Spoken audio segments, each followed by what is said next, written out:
Bienvenue à tout le monde, il y a beaucoup de nouveaux, ça fait plaisir, donc ça se renouvelle. Merci Facebook. Donc nous avons une année compliquée devant nous parce que c'était magnifique jusqu'à 3 semaines et puis une attaque d'oïdium qu'on n'a pas pu enrayer. On pratique la lutte raisonnée, donc pas de produits chimiques pour arrêter tout ça. Donc depuis 10 jours avec les pluies, la qualité s'est assez bien dégradée, donc on doit être très sélectif sur ce qu'on cueille. Donc j'en ai vu qui cueillaient ce qui était pourri, ça ne sert à rien, laissez les oiseaux s'en occuperont. Nous sommes au domaine de Mélemont, à Torrembel-les-Béguines. Il est 8h30 en ce samedi brumeux et 50 bénévoles s'apprêtent à vendanger la dernière parcelle du vignoble. Pierre est l'un des 3 fondateurs et aujourd'hui, il n'a qu'un seul credo, vite et bien. Pas commencer à regarder chaque grappe en se disant tiens, il y a un raisin. Je vais passer chez tout le monde pour montrer un petit peu. Donc avancez ici, il n'y a pas de problème de qualité. La difficulté, c'est qu'on travaille à flux tendu avec des gens qui, pour la plupart, n'ont jamais vendangé. Et il faut ramener le raisin à la ferme, tout en tenant compte du nombre de récipients, du fait que les tracteurs circulent dans les rangs, qu'il y a des vendangeurs dans les rangs. L'organisation s'améliore d'année en année. Maintenant, on est en régime. Donc il y a 4 équipes, chacun un brassard de couleur. Et devant chaque rangée, il y a un drapeau, un fanion, qui indique au vendangeur dans quelle ligne il doit travailler. Il y a un chef d'équipe qui coordonne ça, qui veille à ce que tout le monde travaille vite et bien, comme je dis. André, vous êtes assez nombreux dans cette équipe, parce qu'il me semble que... Vous êtes 10, ça va. Je regarde 2, 4, 6, 8, 10... ils sont 14, 15 ici. Vous êtes beaucoup, hein, ça va pas ça. Attends. On va transférer. Dans les lignes, des amis et la famille des 3 propriétaires, mais aussi de parfaits inconnus curieux de découvrir ce que sont réellement les vendanges, loin des images mythiques véhiculées par les grands vignobles français. J'avais envie de découvrir ce que c'était de faire les vendanges. C'est la première fois que je le fais. J'avais beaucoup entendu parler, bien sûr, dans le sud de la France, tout ça, des amis qui avaient été. Et là, on me propose de faire ça en plein Brabant-Wallon. Je suis trop bien comme activité, comme opportunité surtout. J'étais un peu partagé. J'étais entre le rêve. Hier soir, je me disais, en fait, qu'est-ce que je vais faire, quoi que je vais faire. Et puis là, j'arrive, on nous a dit de mettre des bottes, tout ça. Donc finalement, le côté agriculture, on rentre complètement dedans tout de suite. C'est super cool. Pour leur travail, les vendangeurs sont dédommagés avec quelques bouteilles du cru 2016. Une façon également de faire connaître le produit. C'est 2 secondes maximum par grappe. Hein. Ah oui, 2 secondes. Hein. Non, regarde, non. Ça. Tu secoues un petit coup, c'est fini. Hein. Ouais. Si ça ne sent pas, il faut être rapide et faire surtout attention à ses doigts. Nous avons un doigt coupé chaque année. Et l'année passée, c'était moi. Donc, vous voyez que même avec l'expérience, ça arrive.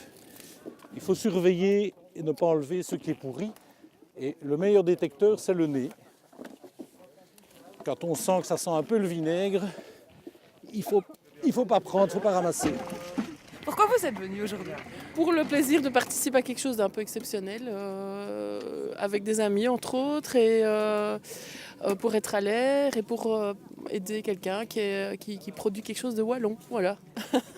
Parce que Pierre est quand même assez militaire par moment, hein. Il ne s'agit pas de traîner. Non, c'est bon enfant. C'est bon enfant, puis il donne de bons conseils, donc ça nous aide aussi à être plus productifs. Et si Pierre est un peu énervé ce matin, c'est parce que l'enjeu est de taille.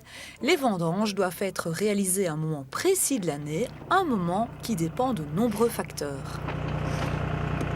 Il y a 3 critères bien précis. Le premier, c'est la courbe de sucre, qui est une courbe ascendante. Il y a la courbe d'acidité, qui est une courbe descendante. Ça donne un moment optimum où on a un vin qui est bien équilibré. Encore faut-il qu'il y ait ce qu'on appelle une maturité phénolique. Et ça se mesure, mais avec des moyens dont nous ne disposons pas. Donc il n'y a rien de tel que la bouche humaine pour savoir qu'il y a une certaine densité. Donc là, on a le moment idéal. Encore faut-il trouver des vendangeurs. Nous ne sommes pas dans une région viticole, donc on fait appel à des bénévoles. Et l'autre paramètre, c'est qu'il faut qu'il fasse beau. S'il pleut, c'est compliqué de vendanger. Alors on essaye de coordonner les tracteurs entre les différentes lignes, parce que les ramasseurs ne vont pas à la même vitesse.